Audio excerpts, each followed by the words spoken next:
گلشن میں جا کے دیکھ، نہ صحرا میں جا کے دیکھ، کیا شان ہے ولی کی یہ قرآن میں جا کے دیکھ۔ چھٹ جائیں گی ابھی ابھی ظلمت کی آندیاں، غوث الورا کا تو دل سے نعرہ لگا کے دیکھ۔ کھل جائیں گی ابھی ابھی دل کی کلی کلی، ایک بار غوث پاک کا نغمہ سنا کے دیکھ۔ مل جائیں گی دونوں جہاں کی نعمتیں تجھے بھی، غوث الورا کو اپنا وسیلہ بنا کے دیکھ۔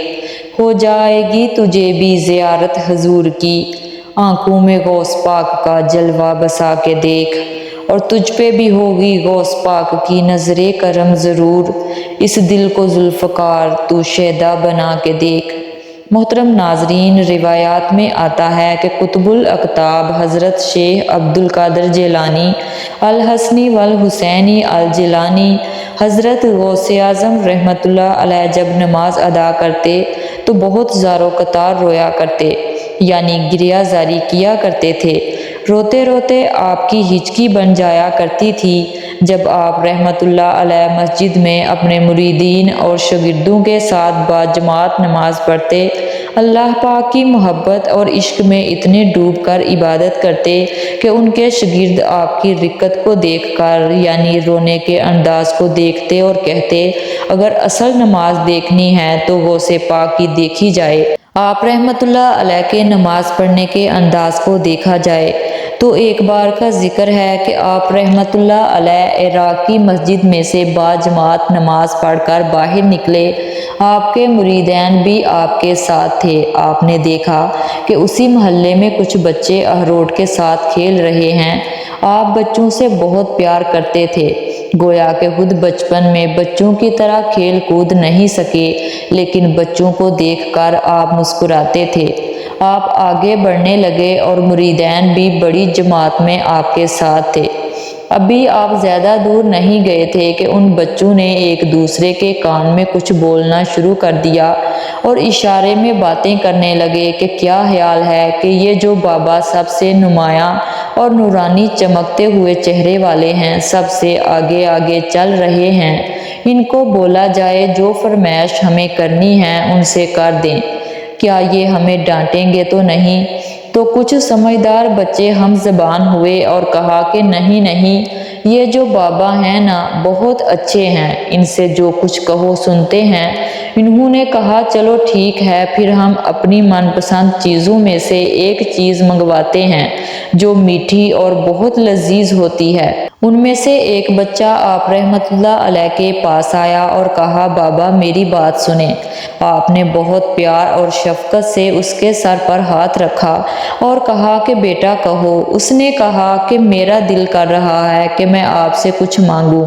آپ نے فرمایا کہ کہو بیٹا کیا چاہتے ہو؟ وہ کہنے لگا کہ مجھے آپ اس فلاں جلیبی والے سے جلیبی لا کے دے سکتے ہیں، میرا کھانے کا بڑا دل کر رہا ہے۔ میں چلا جاتا، لیکن بابا میری باری آنے والی ہے، جب تک میں وہاں سے جلیبی لے کے واپس آؤں گا میری باری چلی جائے گی۔ آپ رحمۃ اللہ علیہ وہاں کے مشہور بزرگ بڑے سردار لوگ ہیں، آپ کے خادمین آپ کے نوکر بننے کے لیے جان کی بازی لگانے کو تیار رہتے ہیں۔ ادھر وہ بچے آپ کے رتبے کو بھی دیکھ رہے تھے اور یہ بھی دیکھ رہے تھے کہ آپ کون سی شخصیت ہیں، پھر بھی اتنے سارے لوگوں کو چھوڑ کر آپ سے وہ بچہ کہتا ہے کہ بابا مجھے جلیبی لا کے دے دیں۔ آپ رحمۃ اللہ علیہ نے فرمایا کہ ٹھیک ہے میں لا کر دیتا ہوں۔ آپ کا ایک مرید آپ کے پاس آیا اور کہا کہ حضرت کیوں اس بات پر توجہ دے رہے ہیں؟ آپ اس بچے کی فرمائش پر جلیبی لا رہے ہیں۔ حضرت آپ پر میری جان قربان ہے، میں اس بچے کو جلیبی لا کر دیتا ہوں۔ آپ رحمۃ اللہ علیہ نے اسے اپنے ہاتھ کے اشارے سے منع فرمایا اور کہا اس نے مجھ سے کہا ہے نا تو میں اس کی خواہش کو پورا کروں گا۔ آپ رحمۃ اللہ علیہ اس جلیبی والے کے پاس تشریف لے گئے۔ وہ جلیبی والا کچھ دیر پہلے اداس بیٹھا ہوا تھا۔ آپ رحمۃ اللہ علیہ اس کی دکان پر تشریف لے گئے تو وہ خوشی خوشی سے جھوم اٹھا۔ آپ رحمۃ اللہ علیہ نے اس جلیبی والے سے جلیبی لی۔ اس نے خوشی خوشی آپ رحمۃ اللہ علیہ کے ہاتھ میں جلیبی تھما دی۔ وہ آدمی لگ بھگ 70 سال کا تھا۔ اس بڑھاپے میں بھی وہ کام کرنے پر مجبور تھا۔ اس کی آنکھوں میں آپ رحمت اللہ علیہ کو دیکھ کر آنسو آ گئے۔ اس نے روتے ہوئے کہا کہ اللہ کا لاکھ لاکھ شکر ہے، اس نے میری دعا سن لی کہ آپ رحمت اللہ علیہ کے میری دکان میں قدم لگے۔ میں تو کئی دنوں سے آپ کے انتظار میں ہوں، میں جانتا تھا کہ آپ ضرور آئیں گے۔ آپ رحمت اللہ علیہ نے فرمایا کہ تمہیں کیسے پتہ تھا؟ وہ کہنے لگا کہ حضرت عرصہ ہوا ہے، کئی مہینوں سے کاروبار نہیں چل رہا اور میرا کاروبار دن بہ دن ٹھپ ہوتا چلا جا رہا ہے، فاقوں تک کی نوبت آ گئی ہے۔ مجھے اپنی فکر نہیں تھی لیکن اپنے چھوٹے چھوٹے بچوں کی تھی۔ اس بڑھاپے میں اللہ تعالیٰ نے اولاد تو دی ہے لیکن ان کو پالنے کا کوئی بندوبست نہیں کر رہا تھا۔ میں نے اپنی اس پریشانی کا ذکر کسی سے کیا تو اس نے کہا عراق کے ایک شہر میں چلے جاؤ، وہاں پر کوئی ایک فقیر ہے، اس سے جا کر دعا کرواؤ، وہ جس کے لیے دعا کرتے ہیں اس کا کام بن جاتا ہے۔ میں اتنا پریشان تھا کہ اس آدمی کے کہنے پر اس فقیر سے ملنے چلا گیا۔ اس کو تلاش کر کے میں نے اس سے کہا تم میرے لیے دعا کرو تاکہ میرے کاروبار میں ترقی ہو جائے اور میرے رزق میں برکت ہو جائے اور تنگ دستی دور ہو جائے تاکہ میں اپنے بیوی بچوں کا پیٹ پال سکوں۔ فقیر مجھے دیکھ کر کہنے لگا کہ تم پیرانے پیر غوث اعظم دستگیر کو نہیں جانتے؟ میں نے کہا کہ میں نہیں جانتا۔ تو وہ کہنے لگا حیرت ہے کہ تمہیں یہ بات پتہ نہیں، تم نہیں جانتے کہ وہ ولیوں کے سردار ہیں۔ میں تو بہت چھوٹا فقیر ہوں، میری دعاؤں میں اتنا اثر نہیں ہے کہ غوث اعظم رحمت اللہ علیہ جس کے لیے بھی دعا کر دیں اس کا بیڑا پار ہو جاتا ہے، اور جب اس دور میں غوث پاک خود موجود ہیں تو پھر ہمارا کیا مقام ہوگا ان کی دعاؤں کے آگے؟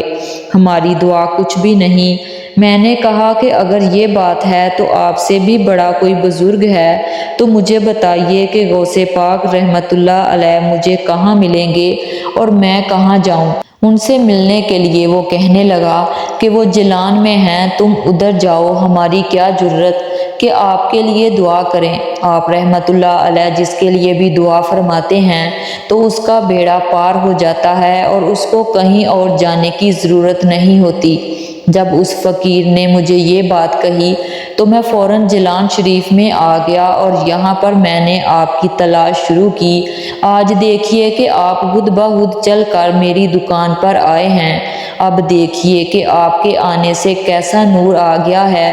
حضور میرے حق میں دعا فرمائیے، اللہ پاک میری زندگی کو آسان کر دے، مجھے اپنی بیوی اور بچوں کی بہت فکر ہے۔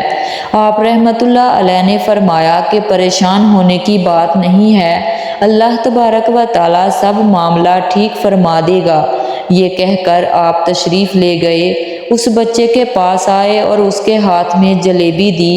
ابھی وہاں سے جانے والے تھے کہ ایک دوسرا بچہ آیا، اس نے کہا کہ بابا آپ نے اسے جلیبی لا کے دی ہے، مجھے بھی جلیبی لا کے دیں۔ آپ نے کہا ٹھیک ہے، میں تمہیں بھی جلیبی لا کے دیتا ہوں۔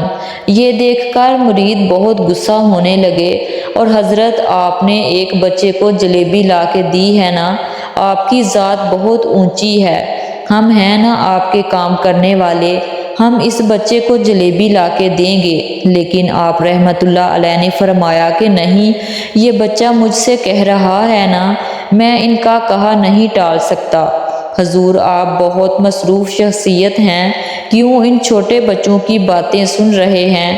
آپ نے ہاتھ کے اشارے سے اسے روکا اور ارشاد فرمایا اللہ تعالیٰ نے ہمیں جس کام کے لیے چنا ہے بس ہم وہ کام کر رہے ہیں، تم لوگ اللہ کی حکمت کو نہیں سمجھ رہے۔ پھر آپ کو جتنی بار وہ بچے بھیجتے رہے آپ رحمت اللہ علیہ ان کے لیے جلیبیاں لاتے رہے، حتیٰ کہ آخری بچے کو بھی آپ نے جلیبی لا کر دی اور وہ مزے سے جلیبی کھانے لگے۔ جلیبی کھانے کے بعد آپ کو دعائیں کرنے لگے اور کہا کہ آپ بہت اچھے ہیں، جیسا کہ آپ کے بارے میں ہم نے سنا تھا آپ ویسے ہیں، آپ اخلاق کے بہت عمدہ ہیں، آپ کی صحاوت کے بارے میں ہم نے جتنا سن رکھا تھا آپ اتنے ہی سخی ہیں۔ ہم آپ سے بہت خوش ہوئے۔ آپ رحمت اللہ علیہ مسکرائے۔ بچوں کی خوشی دیکھ کر آپ کو دلی اطمینان ملا۔ اب نماز کا وقت ہو رہا تھا۔ آپ نے مریدین سے کہا کہ چلو نماز پڑھنے کے لیے مسجد میں چلتے ہیں۔ وہ سب مل کر مسجد میں چلے گئے اور اللہ تعالیٰ کی عبادت میں مصروف ہو گئے۔ کئی دن گزر گئے لیکن مریدین ابھی تک اسی سوچ میں تھے، کیونکہ آپ کے شاگرد تھے اور آپ کے ہر عمل کو دیکھتے تھے۔ اگر آپ کو کچھ ایسا عمل کرتے دیکھتے جس کی انہیں سمجھ نہ آتی تو ان کے ذہنوں میں کئی سوال آتے۔